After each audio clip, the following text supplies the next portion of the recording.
कौन घटिला जेतेबेले हनुमानंको अधा शक्ति बाड़ीर शरीर लीन होईगला। हनुमान ओ बाड़ींको युद्ध आरंभ हेबा पूर्वरु समाप्त होईगला काहींकी। चलंतु एबे ज्ञानर कथा आरंभ करिबा पूर्वरु वीडियो को लाइक एवं आमर चैनल को सब्सक्राइब करिबाकु भूलंतु नहीं एवं बेल आइकन निश्चित दबांतु। श्रीरामंको परम भक्त हनुमान गोटे पटे रहिथिले एवं अन्य पटे तांको सह युद्ध करिबार मूर्खता करुथिबा बाड़ी सुग्रीवंको भाई अंगदंको पिता अप्सरा तारांको पति एवं बानर श्रेष्ठ रक्षर पुत्र बाड़ी अत्यंत शक्तिशाली थिले। से रावणंको परि वीर योद्धांकु हराइथिले।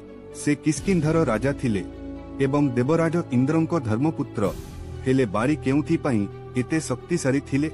रामायण अनुसारे बाड़ींकु तांको धर्मपिता इंद्रंको पक्षरु गोटिए स्वर्ण हार मिलिथिला। एही हारर शक्ति निमंते बाड़ी अजय थिला। जेतेबेले केही भी तांको सामनारे युद्ध करिबाकु आसुथिले एही स्वर्ण हार उपरे दृष्टि पड़िले ताहार अधा शक्ति बाड़ींको शरीर प्रवेश करुथिला।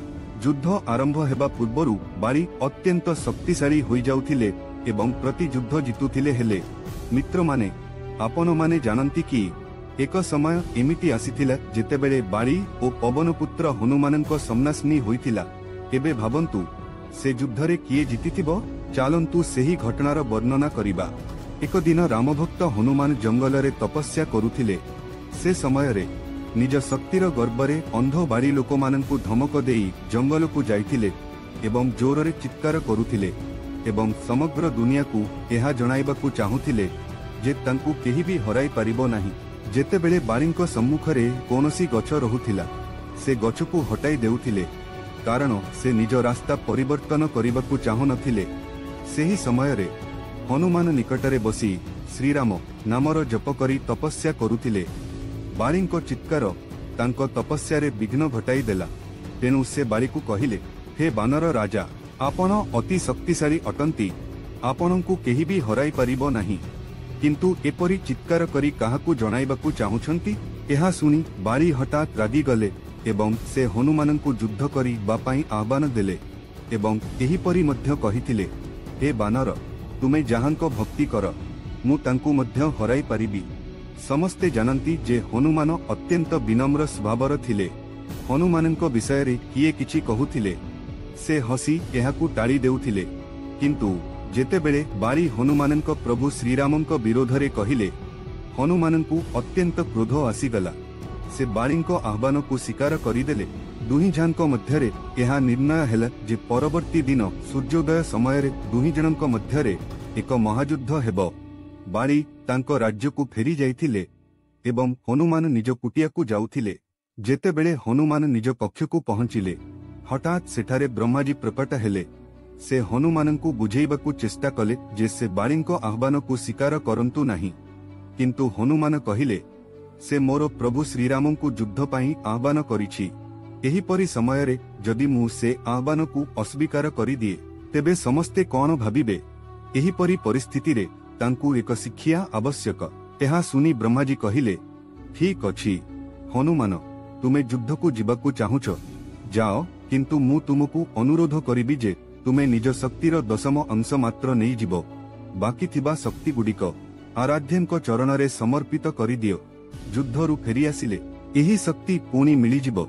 एहा सुनी हनुमान मानिगले एवं निज शक्तिर दशम अंश नेई बाड़ी सह युद्ध करिबाकु चलीगले।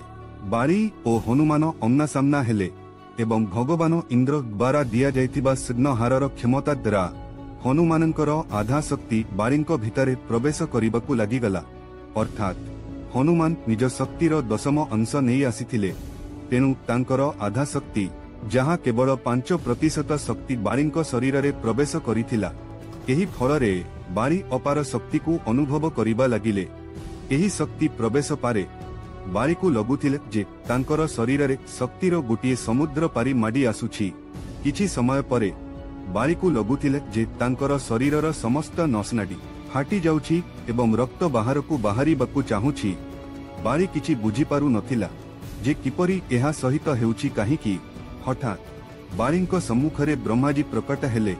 से बाड़ी को कहिले, तुमार जीवन बंचाइबाकु इच्छा अछि तेबे तुमे हनुमानंको ठारु दूरेई रुह नहेले तुम शरीर फाटी जिवो। एही शक्तिर भार को सही करि परिबनी। बारी को किछि बुझी पारु नथिला, किंतु ब्रह्माजी को एभली प्रकट हेबार देखि से बुझीगल जे मोर एठू पळाइबा उचित हेबो। से तुरंत सेठारु चली गले। चलिबा समय रे बारी को एमिति लगुथिला जे तांकर शरीर रे अनेक सूर्यर शक्ति समीछि। बहुत दूर जिबा परे तांकु आराम टिके मिलिला एवं तांको शरीर हालुका अनुभव हेला। तापरे से निज सम्मुखरे ब्रह्माजी को प्रकट देखिले। ब्रह्माजी कहिले, तुमे निजकु दुनियार सबुठारु शक्तिशाली बोली बुझुछ।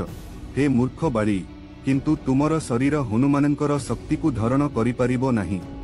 युद्धर एक दिन पूर्वरु मु हनुमानंकु विनती करिथिली जे से तांकर शक्तिर केवल 10 अंश नहीं जिबे। भाबंतु से केवल 10 अंश नहीं आसीथिले। जदि से संपूर्ण शक्ति नहीं आसीथांते तेबे तुमर कौन होइथांता एहा जानी बारी बुझीगले जे से केते बड़ भूल करिथिले। परे बारी हनुमानंक सम्मुख को गले।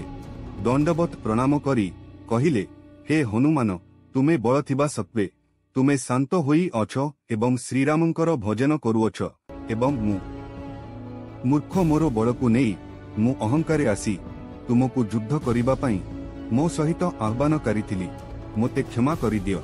एही परिस्थिति रे बारी ओ हनुमानंकर युद्ध बंद हेला, कारण बारी हनुमानंकर 10 अंश किंबा एहाकु कहिबाकु गले 1% शक्ति को मध्यरे साही पारु नथिले।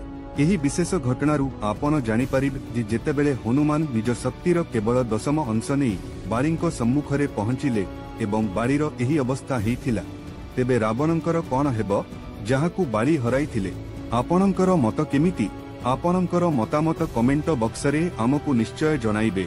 जदि एही वीडियो आपणंकु जदि भलो लागिछि तेबे लाइक करंतु, आमर चैनल को सब्सक्राइब करंतु एवं अधिकरु अधिक शेयर करंतु। आमे एक नूतन खास वीडियो सहित मिलिबु।